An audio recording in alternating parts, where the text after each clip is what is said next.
sympathique, gentil, attachant. Vincent Lindon, c'est bien simple, on a l'impression que dans tous ses derniers rôles, il fait un peu les pages jaunes. C'est-à-dire qu'il a fait le médecin dans La Permission de minuit, il a fait le maître nageur, maintenant il fait le juge, il a fait Premier ministre chez Pater d'Alain Cavalier. Donc il fait toutes les professions, mais toujours avec ce cœur gros comme ça.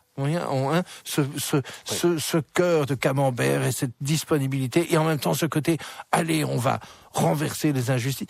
Bon, c'est bien Vincent, mais il peut pas nous faire une sorte de double de Lino Ventura pendant tout le reste de sa carrière. Maintenant, on sent qu'il est émotionnel, à fleur de peau, très bien, mais il est un peu en train de nous tourner tout le temps la même chose, et elle n'est pas le rôle. Il faudrait quoi? Il faudrait Sandrine Bonner, pour prendre quelqu'un qui peut jouer les cheveux gras sans maquillage, en tout cas qui a pu le faire à une certaine époque de sa carrière.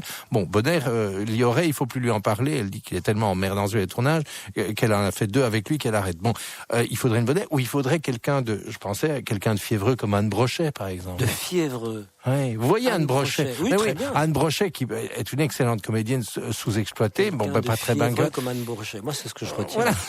C'est ce qu'il faudrait. Et on est devant quelqu'un de finalement lisse, qui fait quand même très très très attention à son image, et qui n'est pas, désolé Marie-Gélin, mais qui n'est pas super crédible dans ce rôle d'une femme qui brûle ses dernières énergies pour ce beau combat. Donc le film devient, au lieu d'être poignant, dur, devient un peu gentil, comme ça tout le monde est bien sympathique, et on va quand même faire un bon souper tous ensemble. Il y a le mari qui, elle, veut cacher son cancer à son mari. Alors, il y a le mari qui est joué par Yannick Régnier, et le pauvre garçon, donc le frère de l'autre, le beau gosse à cheveux bruns qui est joué dans le 7e ciel. Et le pauvre Yannick Régnier, il a 3 scènes pour exister, quoi. Il fait un peu de jardinage, et on a l'impression d'être dans une espèce il y a des moments où on a l'impression que c'est des scènes d'une brique dans le ventre. Oui, il y a un côté, il y a des scènes d'une brique dans le ventre. Mais oui, il y a une sorte de, non, mais une sorte de Brabant. Vous êtes déjà allé très loin. Mais si vous êtes très loin. Mais il y a une sorte de Brabant wallonisation du propos. Vous voyez ce que je veux dire? C'est qu'ils habitent dans un clos. Votre métier n'a plus aucune éthique quand on dit des choses pareilles. Il y a quand même, je ne sais pas, respecter au moins les auteurs. Bon, ok, ils sont pas à côté de leur truc, mais c'est quand même des personnes.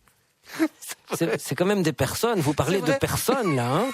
Oui, mais ça m'a agacé. Que vous disiez ça du Milou qui a pas de morceau de chien dedans, on s'en fout.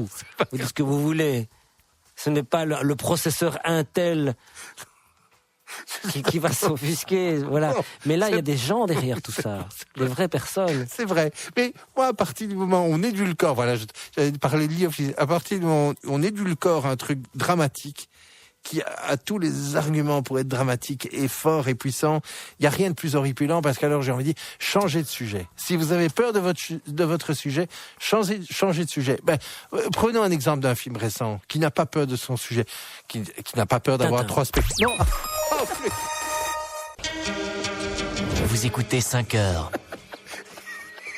Et donc, pour nos amis du podcast, oui. Je disais, quand on prend un sujet dramatique, on va au bout de sa politique. Et je prends l'exemple d'un film récent qui n'a pas peur d'aller au bout et qui n'est pas Tintin. Et qui n'a pas peur, éventuellement, de ne pas avoir des spectateurs dans la salle. We Need to Talk About Kevin, avec Tilda Swinton, qui est un film extraordinaire, parce que c'est un film jusqu'au boutiste, c'est un film dur, c'est un film qui parle du cauchemar absolu que peut être un enfant, de la relation difficile d'une mère à son fils, d'un fils qui est, on ne sait pas qui est le plus abominable dans la famille, mais c'est extraordinaire parce que ça va frontalement, ça va traiter le sujet de façon sans détour et avec des acteurs qui sont complètement investis dans leur rôle. Ici, on a l'impression qu'on y va un petit peu à reculons. Et c'est dommage parce qu'il y aurait vraiment un type qui a du talent, mais là, il y a aussi un signe qui fait toujours un petit peu peur, c'est quand des cinéastes comme ça commencent à s'autoproduire, alors qu'ils travaillent avec des producteurs solides. Est-ce que le type se dit non, laissez-moi faire, je veux produire. Il n'y a plus personne qui tient la laisse. Voilà, il n'y a plus personne qui tient la laisse. Il n'y a plus personne qui tient la laisse. Et ça... Vous savez ce que c'est, hein? Promener un chien sans laisse. Ouf! Pour le récupérer après. Oh tcha-tcha-tcha. Oh là là. Oh tcha-tcha-tcha. Oh là là. Et éventuellement, il salit le bout des pattes jusqu'au mollet. Non, c'est pas du tout une bonne idée. Donc, je pense que là, ce premier faux pas dans une carrière, je ne dis pas exemplaire, mais là, il fait un petit peu il se repose sur ses acquis.